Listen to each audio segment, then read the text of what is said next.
A huge thanks for joining us today for a discussion on navigating engineering leadership through the pandemic and beyond. This is a LeadDev webinar created in partnership with Code Climate. We're coming together today with something really exciting in view. LeadDev is going to be returning to New York City on April 6th and 7th. I'll be your host in New York, and our awesome panelists will be speakers at the event. There are still tickets available, so if you'd like to join us, head over to the LeadDev website to get a ticket.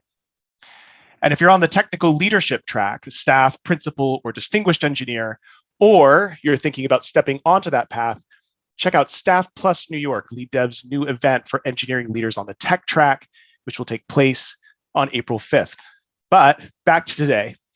The webinar is going to last roughly 45 minutes, after which both myself and the panelists will head over to the LeadDev Slack to answer some of your questions in the Leading Through Change channel.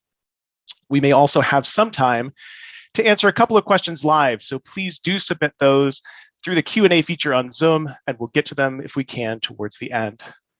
So let's get started with some introductions. My name is David Yee. I'm a senior engineering leader at the New York Times. And today I'm going to be joined by a few panelists to share their experiences and insights. I'm going to introduce you to four fantastic leaders who are going to talk to us today. There'll be Nimisha Astagiri, Andre Henry, Vaidehi Joshi, and Denise Yu. So I'm going to call on each of you individually to give us a little bit of a flavor about who you are, what you do, and why you're called to speak here today. So Nimisha, why don't you go first? Thanks, David. Hi, everyone. My name is Nimisha Astagiri. I live in the Boston area. I'm a principal digital platform strategist at ThoughtWorks today, so consulting other leaders and other organizations at the moment. Prior to that, I worked at an online open source platform for higher ed, edX, and there I was a chief architect and a senior director of engineering. I've been oscillating back and forth between the individual contributor track and engineering management track. And today I'm here. The pandemic has affected each and every one of us globally on individual level, societal level, team level, organization level, in so many different ways, personally and at work. I'm here to provide my insights, my own experiences, and very happy to share that with each of you because at the end of the day, we each impact everybody around us. And so as individual leaders of ourselves and those around us, I think it's great to share insights and experiences. Thanks, Nimisha. Why don't we go to Andre? Hi, my name is Andre Henry. I'm an engineering manager at Harry's. I'm here just to also share my experience with leading through the pandemic. I started to work as a manager at Harry's during the pandemic. So, watching how things evolved, being a manager pre-pandemic to onboarding as a manager in a new org in the middle of the pandemic, it was interesting and seeing how it affected teams, and just wanted to share and discuss that. Thank you, Andre. Vaidehi. Hi, everyone. I'm Vaidehi. I'm currently an engineering manager at Vimeo, working remotely based out of the Portland, Oregon area on the West Coast. I'm really stoked to be here today, specifically because my personal engineering leader journey has been so tightly coupled with the pandemic, which obviously I didn't know was going to happen, but that's how it turned out. Over the last 2 years, I've also oscillated between engineering manager and senior IC at different companies. And yeah, managing through the pandemic is the only kind of management I have ever known. So I'm hoping I can provide some interesting insights and learn from the folks here. And Denise. Hi, everyone. My name's Denise. I'm a senior engineering manager at GitHub. Like Vaidehi, I've only ever managed during the pandemic. I only became an engineering manager for the first time last year. So I'm based in Toronto. I've worked at GitHub for 2 years now, and I still haven't met most of my coworkers in person ever, which is kind of weird, having only worked at in offices before this job. I'm here because I'm a huge fan of the LeadDev community. Every time I've turned up to a LeadDev event, I've walked away learning so much. So I've only been doing this for a year. I feel like I still have so much left to learn. So I'm just very eager to learn from the community and learn from the other panelists. And I'm excited for this conversation. Thanks. And I'm also really excited to have all of you all here. All of you are clearly both really inspired by LeadDev and inspired by management and inspiring to the community here. So I want to welcome each of you and everybody who's on the call today to talk about sort of, as we've said, managing through the pandemic and beyond. I really want to hover on the beyond bit, not because we are necessarily beyond the COVID-19 pandemic, because we aren't, but because it's clear that there really was sort of a before moment and an after in engineering management and management in general. This isn't really a detour. And I think sort of the thesis of the conversation I want to have today is that things have changed. And I want to explore sort of how we think they've changed, what's temporary, what's permanent, and what it means to acknowledge and meet this new situation, just in terms of like being a manager, really what people say is sort of managing remotely during a pandemic, and then dealing with frankly what we've seen in the industry as sort of an elevated degree of burnout, and sort of how we're confronting not just the world, but work on top of the world and work in the world. So let's get started actually first just on the broad scope, right? So 2 years ago, almost exactly 2 years ago, all of our organizations had to adapt in an instant to really new context. And so today, which feels like both like a month and then like a decade later, we've arrived at a sort of new normal. Some of us have been doing it for a while in terms of engineering management, others earlier. I'm curious, there's a couple of you actually who sort of talked about what it's like to start in the craft in the context of a global pandemic. And sort of what that means is very different than sort of what others had before. And I'm curious about your points of view on it. Maybe Denise, you could go first on this. Tell me a little bit about how that's felt for you. Yeah, thanks, David. I feel very fortunate to have had my first remote management experience at a company that was remote before COVID. So coming into GitHub, I had a year to get my bearings in place, learn what async communication means. I had a year to get a lot stronger at written communication than I was before starting management. And I feel very lucky that GitHub was intentional about creating that culture. So I already had a lot of context for what it means to communicate effectively, what it means to be empathetic, what it means to connect with other people and find your community in a distributed setting. So I didn't have that set of hurdles to overcome. I know that a lot of companies did have that hurdle to overcome. A lot of people were scrambling to figure out what it means to now be, a distributed global, remote company. I think going into management, GitHub's culture has always been, we prioritize async communication. So we're not as meeting heavy as other places that I've worked. In the beginning, I didn't like that because I really valued touch points coming into this job. But over time, I learned that the more async that you can make your company culture, the more async you can make your communication patterns, the more inclusive it actually is for people who need to work flexibly. The pandemic hit parents and people who have caretaking duties a lot harder than single people. Fortunately, I don't have any dependents, but as a manager, a lot of those issues have come to light. My reports have children and parents they need to take care of. People's entire weeks have been wiped out by a kid bringing COVID home from daycare.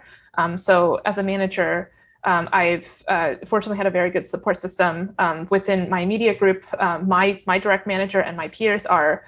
We talk to each other constantly. We keep each other updated on what's going on in the department. And if there's anything like that comes up, we're very flexible and we sort of like loan resources to each other. We give each other support and manage expectations externally about what people can and can't deliver right now.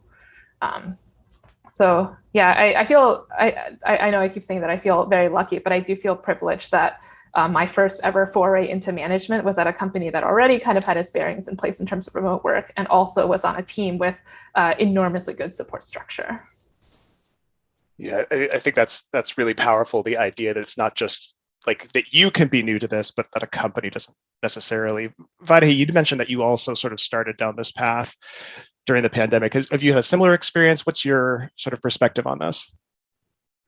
Yeah, so I didn't have any previous remote work experience until January of 2020, when I started at a completely remote distributed company. I was not a manager at the time. But I did get that opportunity to learn, okay, what does it mean to go from in office to, well, there is no office and all of us are collaborating together. So I had that buffer time before I took on the role of management, very similar to what Denise is describing too, coincidentally. And so I had that opportunity to learn how to be inclusive beyond just your time zone, beyond people being in the same room as you, or even in the same city, and what that looks like. And a couple months into that very remote heavy job, the pandemic hit, and I was like, well, this is really convenient. We're already set up to meet a lot of the challenges. Obviously not all of them, but a lot of them. And then I transitioned into being a manager with that time of learning how to be a good communicator, learning how to work asynchronously with my teammates. And so even though my role changed, a lot of the habits I've developed as a senior IC, I was able to carry over, which was really fortunate in the way that it worked out. At my current role, however, I'm a remote manager and there are fewer of us. And so I find myself tapping back into those previous experiences of working at a fully remote company and applying that to a much larger organization that did not like lean heavily into remote work, that did go through that, start before and after of, well, we had headquarters where everyone was every day, and now that is just gone. And so what does that look like? And I also think my previous management role was at a much smaller company where I think it was a little bit easier to move the needle. And at a larger company, trying to enact change that is remote inclusive, that is encouraging us to be mindful of people who need flexible work, defining what does flexible work look like for us. That can be a little bit more challenging. And I guess that is the challenge I'm taking on now. And I'm really grateful that folks are really open to it. And I think the wonderful thing about Vimeo is folks have understood like, oh, things are going to be different. We cannot treat before and after the same, but learning how to define that in a larger organization does come with its own set of challenges. Yeah, the difference is so telling kind of between your two stories and Vaidehi, even between the sort of story of the two orgs, in terms of this being not just a challenge that's facing you, but facing kind of like, how does an org shift? Like, how do you move a ship that large? And this is something that that we've kind of talked about in the past. I'm curious, I want to flip the script a little bit to talk about organizational change and like how your orgs have changed, how they might have struggled to change. Nimisha, I'm curious what your experience has been. You're not as new to management. You and I have both done management before, as well as Andre. But I'm curious, like what you've seen in your org as the challenge. Yeah. So, I mean, first of all, yes, the organizations needed to change. There was a global forcing function for us to change, and that required us overnight to expand our perspectives and have this mindset shifts. Where before remote, wait, how can people be productive if they're remote? No, wait, we don't know if they're actually working. Like, what do we do here? No, we have to be face to face to collaborate, right? So shifting that mindset and really needed to be open to that. So like that happened. And I think there was a lot of alternatives to social activities. We no longer were centered around alcohol drinking after hours, for instance. There were creative ways of really keeping touch points and still having the social aspects to help with collaboration, like gaming and online gaming and things like that. And really starting to also accommodate work-life situations. And we start seeing children and pets occupying our workspaces. And so all of those happened. But yeah, to your question about struggle, I do think that for large organizations, and especially organizations that were not remote first before, the learning of past habits, right? Especially when it comes to collaboration and I think, and also when it comes to personalization at scale, now realizing that not everyone's in the office and so therefore are within a common environment. Of course, there were still individualities within the in-office situation, but now when you're at home, personalizing the work experiences as a result, how does a company do that, and how do you do it at scale, trying to still be equitable and still have some social norms, but some hard fast rules such as making sure the camera is always on, or, no, we don't work on weekends. Some of these hard, fast rules might seem apparently okay, but actually they may not be as accommodating to personal situations, right? Like Zoom fatigue and maybe actually turning the camera off for certain things could actually allow you to focus on the voice and what's said and not being distracted by, a face right at you, which we're not socially humanly used to and accustomed to. Even working on weekends and things like that, maybe for a certain situation, it's actually better for people they have the time to do that, because during the week they're busy with kids, still trying to do remote schooling and all of that stuff. So I think really that personalization at scale and trying to do that at an organization level, as well as the unlearning of past habits and thinking about collaboration and new ways of collaborating. Now going from one meeting to another, maybe we need a 5-minute break. So let's start all of our meetings 5 minutes later, so experimenting with these new ways of thinking to try to accommodate the remote workforce. And now with collaboration, actually there are opportunities here. If everyone's remote, you don't need to have just one writer at the whiteboard, for instance. Now everyone's co-creating, taking notes together in a single Word doc, co-creating on the mural board. There's more, equalization in terms of, it's not remote employees versus in-office employees. We're all collaborating and co-creating. So seeing the opportunities and actually, enabling the organizations to experiment with. And I do think some organizations have done a relatively good job with enabling some of that experimentation, but trying to then being able to do that at scale, sometimes, sometimes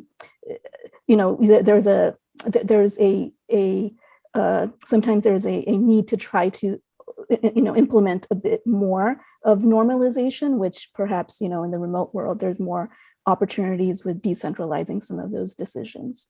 So. Yeah, I love what you're talking about personalizing work experience at scale. I want to come back actually to this question of equity in an organization and the opportunity of an organization. There's something that I think I sort of want to pick up here about intentionality. And I think this is at the core of what we're talking about here. It's like when you're thrust into a situation, when an organization is thrust into a situation, well, we'll get to it later. This will pass, right? And I think we're getting to the point now where our organizations need to be intentional. And Andre, if you don't mind me calling on you here, like if you could you tell me a little bit about like how you're thinking? Because I know you and I have talked in the past a little bit about how an organization needs to work intentionally to be able to meet this kind of moment and communicate in the way that we're talking about here. Can you unpack that a little bit for me and talk about that? Yeah, I think, kind of what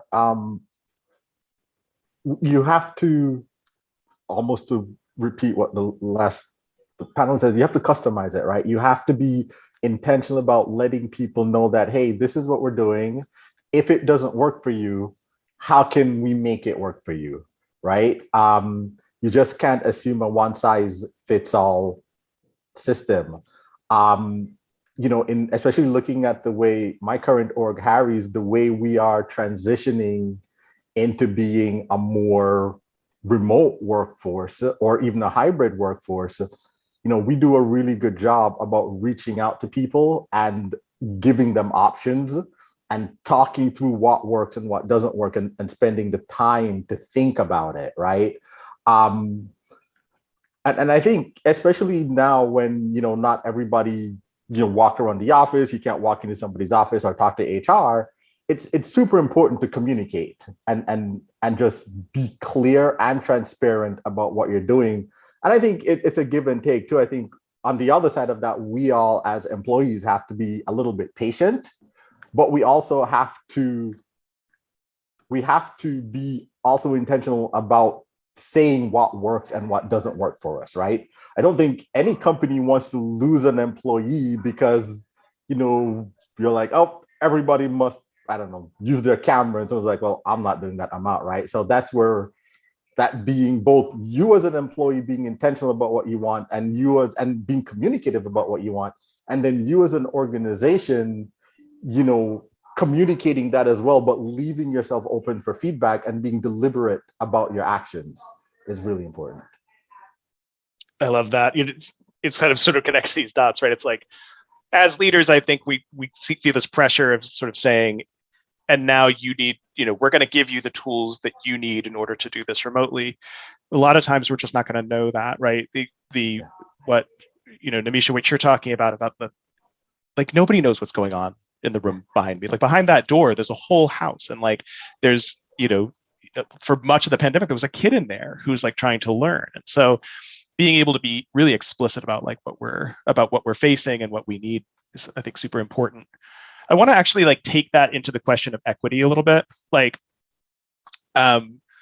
this, I think a lot about sort of like how different people arrive at work and the challenges that they're facing and the sort of privileges that they have and how to sort of accommodate those things and pull them into view. But this pandemic has really both exacerbated or introduced a lot of new questions of equity on our teams. And I'm curious what you all are seeing on the ground there. And Vaidehi, I wonder if you could go first on this one. Sure, yeah, I think thinking about what work looks like is a question, like just questioning what work looks like is something that is really important to do right now, especially in this period of time where we're, sort of like through the woods, some part of the woods, but not completely done with this pandemic, and things are shifting. They're not what they were in March 2020, but the definition of work and home has changed, I think, in a way that is something you have to recognize. And it's very, very important to think about what the previous work situations and structures were and who that might have not been working for all along. And I think that, for me, as an engineering leader and in conversations with my first team with other engineering managers, is something that I try to bring up a lot, because it's very easy to feel like, this is the new normal, and like, let's try to bring back the things that we felt we were missing. We can bring them back now. But it's important to question whether we're bringing them, what reason we're bringing them back for, and whether they're the right reasons. Are we bringing them back because that's what we used to do and we're longing for that? Or are we actually trying to get the core important pieces of it? And that could be, how do people get their work done? Does it need to be from 9 to 5? How do people connect? Does it need to be over, like happy hours or water cooler chats? What does collaboration look like? Does it need to look the same as what it did before? And was that even working for people before? Because just because it was set up that way in office or even remote work pre-pandemic doesn't necessarily mean that it translates to this world we're living in now. And it's an interesting moment in time, because a lot of offices are talking about reopening. Some people are back in offices, and I don't know that it'll ever be the same as it was. So it's kind of a new paradigm shift. And I'm taking it personally as an opportunity to question the habits we had previously and reframe them as, were they ever working, and what parts were working, and how do we take those good parts and question the things that maybe were not as inclusive or not as welcoming to everyone? Because we've kind of come to this equal playing field now of, well, everybody now knows what it's like to be remote to some capacity, and everybody might be somewhat remote to some capacity. So we've got like this degree of empathy that's been planted in everyone. It's like, okay, this is the moment where we grab that and try to equalize the playing field as much as we can, which is kind of unique. I think it would have been harder to enact certain changes and get people to think about these things if they hadn't been forced to go through that experience with, the collective. If all of us hadn't gone through it, we might not be at the moment in time where we can question these processes that have just always been this way. Yeah, I love that. I mean, it's the silver lining, right? That like, well, at least we know, right? At least we know what this feels like for somebody to be sort of working out of their bedroom or out of a co-working space or their car, right? Like that, this is a much more common thing. It does introduce an interesting new question about kind of like, I always just talk about, when I'm hiring remote, it's like, I'm not just going to assume that everybody is going to find that natural or good, right? Like even in a distributed environment, that's not always something that people gravitate towards. I'm wondering actually briefly, I think Andre, you mentioned this on a conversation we had before, like what does skill look like here at working remotely? And like in this, like in a pandemic, like how is that manifest as a privilege at work, and how should we attend to it? Yeah, I mean, it's complicated, right? I think our previous ways of judging and or rewarding or evaluating, we have to reconsider that, right? Like, I think that I had a boss a long time ago that really talked about results oriented work, right? Like, doesn't care when you do the work, how you do the work, what day of the week you do the work, focus on the results. And I think that also that helps equity a lot, but it could also be a negative because there are people that like that in-person support. So that's where that flexibility come in. But I think really focusing on results really helps kind of level the playing field a little bit and make things more equal. But that's also a very, very tough organizational transition and a manager transition, right? Like even in my current org, we've had people that have never worked remotely before, whereas I've either always had remote team members, worked in an org where my teams were distributed or something like that. So this was just natural. And so always had that focus more on results in my mind versus exactly when the work gets done, right? Because you can think if you're working with somebody, even in a different time zone, right? When you do work is not the same time they do work. So that's when that whole results oriented mindset comes in and how it makes things more equal. And then obviously your unconscious bias training about locality and all that stuff really comes into play there too, about, well, do you favor the person that's in your time zone that's always responding the time you're responding, even though both people produce the same results too, right? So yeah, it makes me think it's a lot to keep in your head, right? All of this is like, yes, just it's a lot to yes, attend to if it doesn't come naturally. yeah. And of course, then there's everything out there, right? Everything that's happening in the world right now in the last 2 weeks, in like the last 2 years, sort of this bears down. And it's like, you said something, I sort of call this out, Vaidehi, you said it really resonated with me, is this idea that the world bleeds in, right? And so, what that means is that I look around and everybody is running at the ragged edge. So like, I want to talk for just a second here about burnout, and I want to close on this question if I can, about like sort of how have you coped with people just sort of being overwhelmed and really dragging as this bears on. And Denise, this is something I know that you want to talk a little bit about.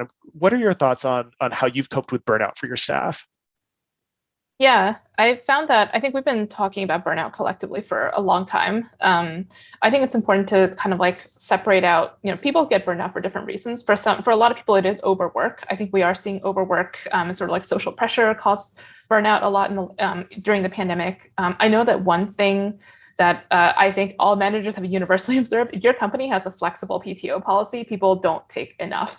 Like I used to work in the UK where the government mandated that we had to have 25 days of PTO. You use it or lose it by the end of the year. So everyone took 25 days each year. Most people took 30. You could actually take even more personal days on top of that.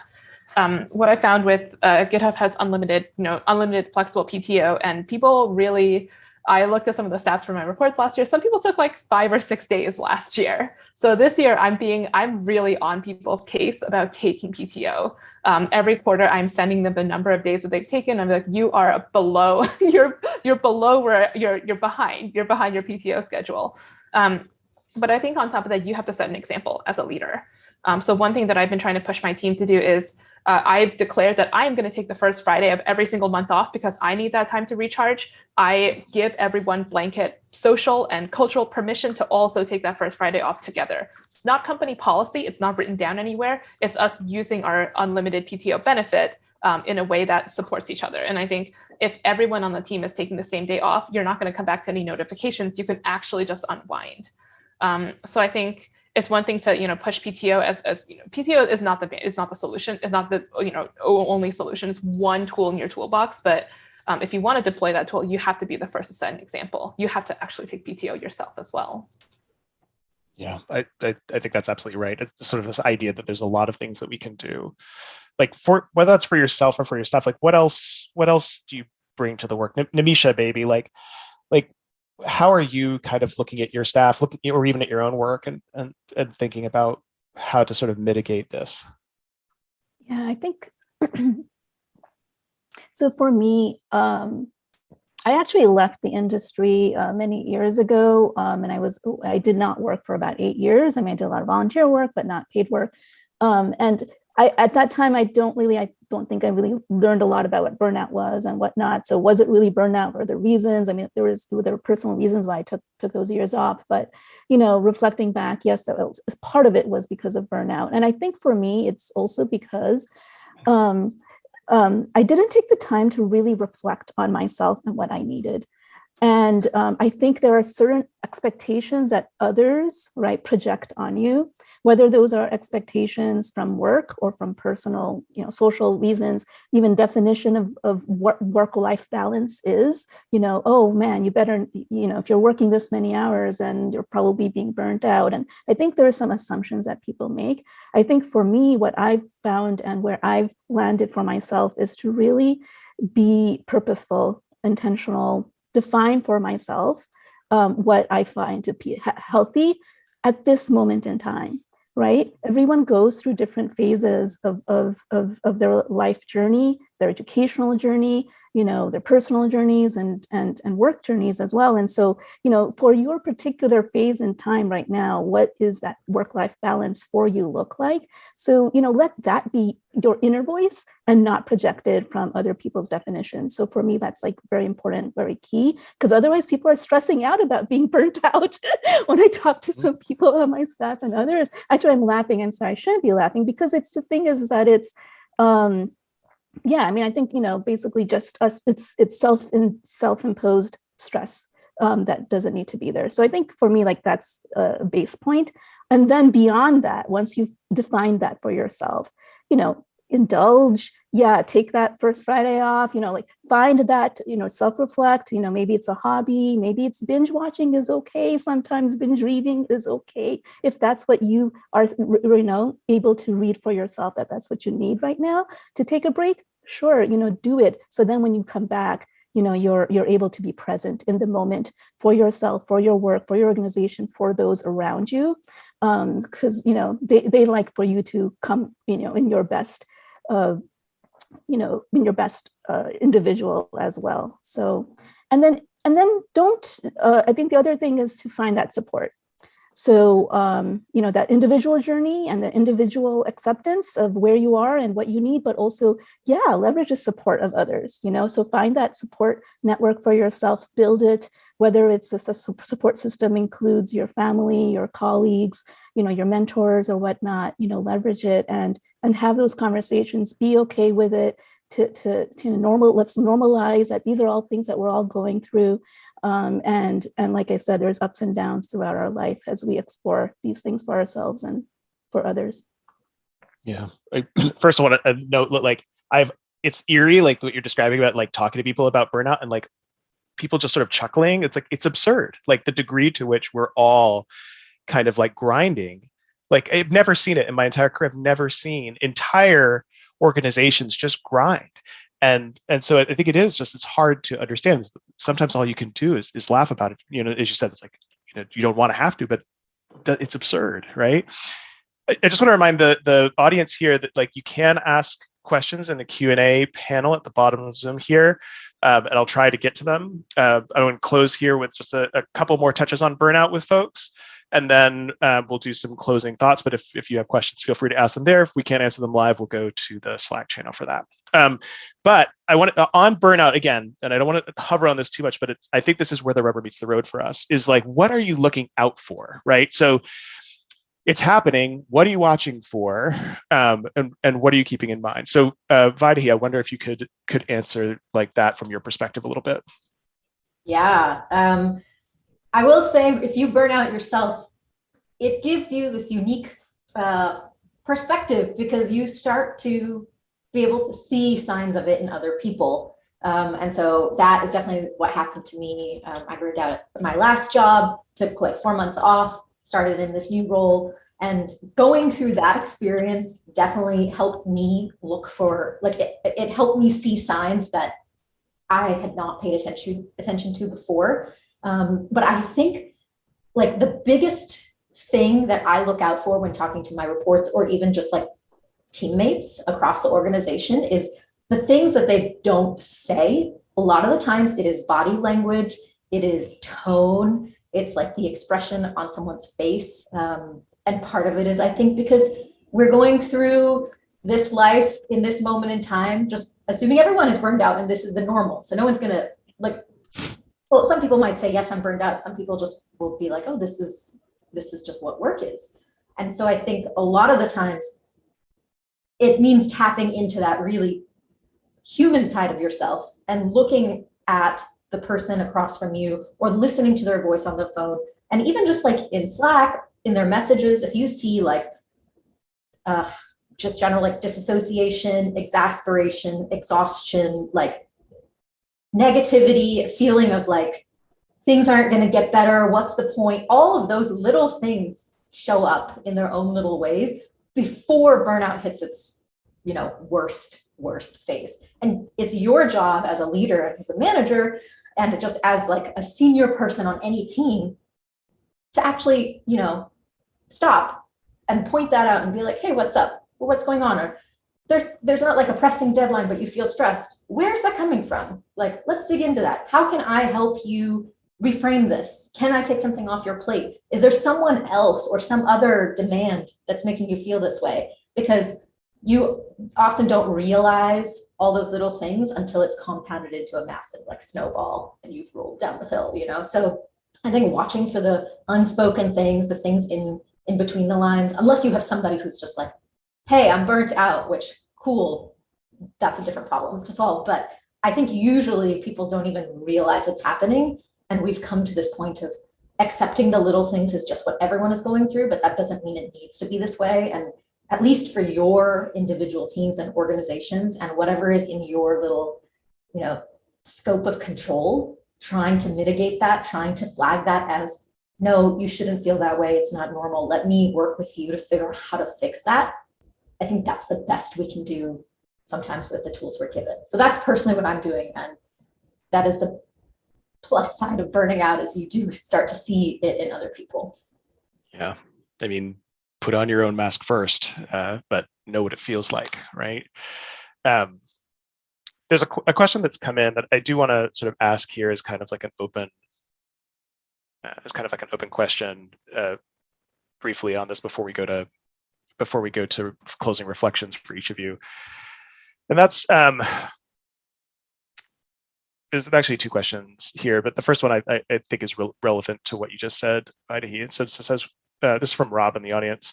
One big cause of burnout is societal, or perceived by the sufferer to be unchangeable expectations that make it hard to recover, because saying no to an ask means you can just move the work to the next person in the team.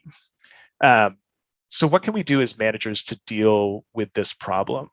The sense that like, well, I'm burning out, but so is this person, and so is this person. Like, I'm just making it worse for somebody else.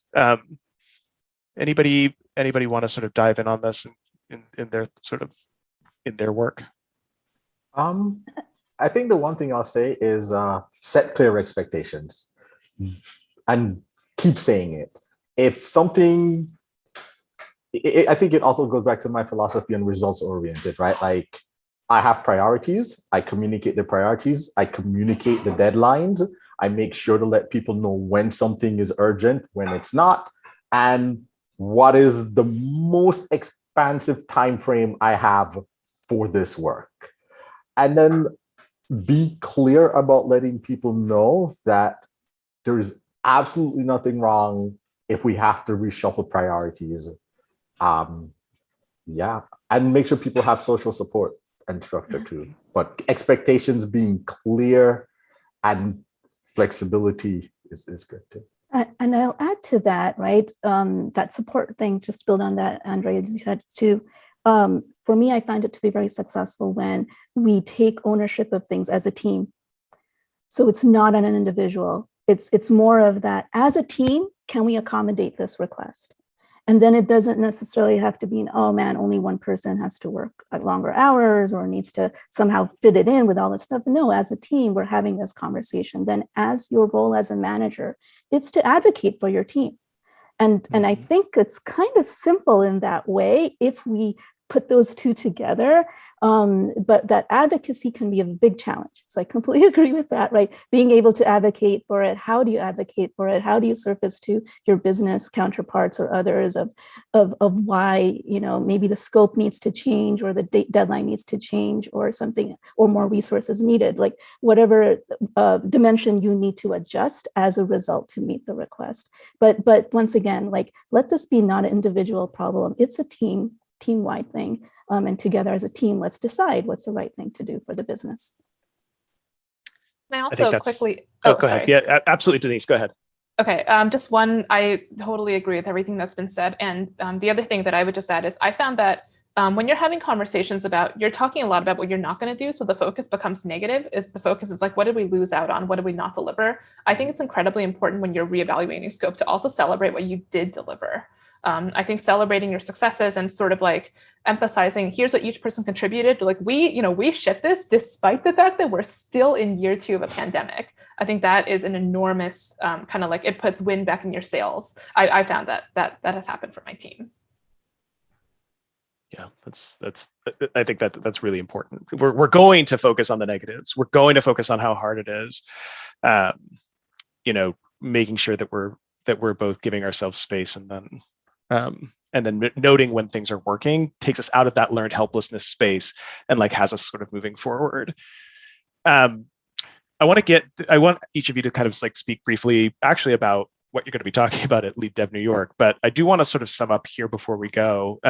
And again, if more questions come in, we'll answer them, but happy to talk in Slack after this. The one thing that's really leapt out to me about what all of you is saying is that, so when we're talking about, we're not really talking about a pandemic. What we're really talking is about meeting people where they are, right? And that doesn't just happen when things are bad. It happens when it's really sort of tending to that intersection of our work, like managers and reports, or staff with each other. Like, you're talking about how organizations are helping people, helping sort of adapt to people's needs, to sort of saying like our prior assumptions about what's good and bad about work, about cameras on or off, or working on weekends, or or coming into the office, these assumptions that we've had no longer hold. And so I think what I think is really powerful here is each of you is sort of in some way saying we have to be sort of watching out for each other. As managers, we have to be watching out for our staff, and actually best we can, even in large organizations that, in some cases, like my organization is quite old. Like I work essentially for a newspaper, right? It's like we've been at this for a long time. And so the norms at work are really quite established. Changing those norms takes real intentionality. And I really do think that the differentiating point that each of you is making is that as we move forward, the only way that we're going to be able to center ourselves around work and to be able to produce good work is to be able to say, how are we all meeting each other?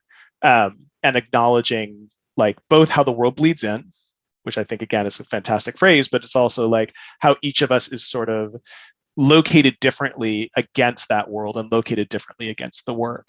And how can we sort of help people build those skills? So I'm going to quickly run through, I want to sort of hear from each of you, because again, all 4 of these people are going to be speaking at LeadDev on April 6th and 7th in New York. And I want to thank you all for speaking with me today.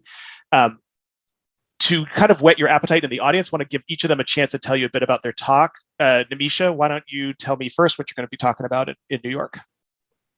Yeah, thanks, David. So I'm going to be talking about the responsibility that we have as technologists and as technical leaders, and how to take that responsibility to make decisions that are best suited for your organization, and for society. So, and the talk has that component to it, but in addition to that, it's also providing you with specific tools and frameworks that I found to be valuable.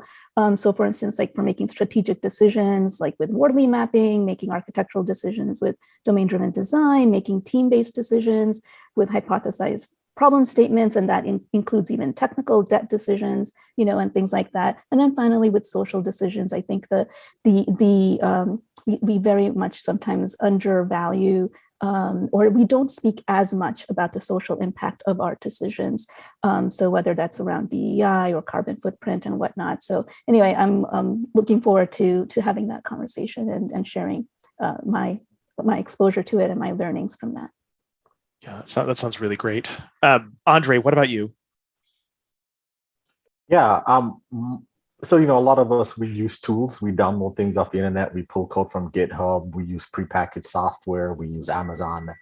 And my talk is more about like, in addition to being the tool user that's prepackaged, that's great, but should you develop a lower level understanding of the tools and systems you use, right?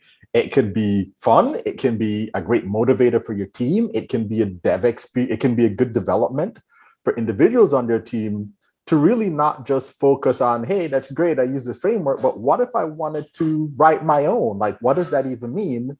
And then also, it can also be valuable for your business, right? It can be a competitive advantage, whereas your competitor might be stuck waiting for somebody to fix a bug or not being able to find the thing with the right feature. If your team has a full understanding from, I'll say, the virtual metal, all the way up to the top, can it be a competitive advantage for you all to like dive in? And also, it's just cool, right? You get to nerd out on stuff. So, yeah. That's great. Denise, what are you going to be speaking about? I'm going to be giving a short talk, just 10 minutes, about code review. It's something that I've upskilled at a bit since joining GitHub, and I've also had a lot of conversations with my reports, especially those who are newer to the industry or newer to the company, who kind of come into our one-to-ones and say, I don't know what I could possibly contribute to a code review. I don't know enough. So I want to kind of address that question and emphasize that everyone on a team has something to contribute through code review. I want to offer some ways to sort of systematize the different forms of contributions you could make. Great. And finally, Vaidehi, what are you going to be speaking about?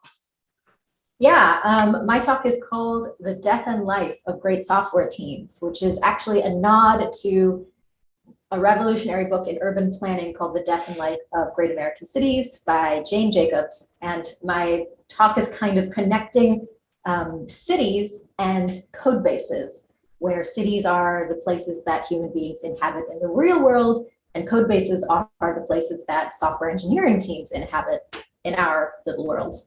And so I'm going to try to draw some lessons from Jane Jacobs and the urban planning world and try to apply them to software engineering teams and try to answer the question of what makes a vibrant code base. I love an urban planning talk and I love an engineering talk. So all of these sound great. I'm looking forward to seeing all of you in New York and everybody on the call here who's planning to come. Looking forward to sort of having you in the room.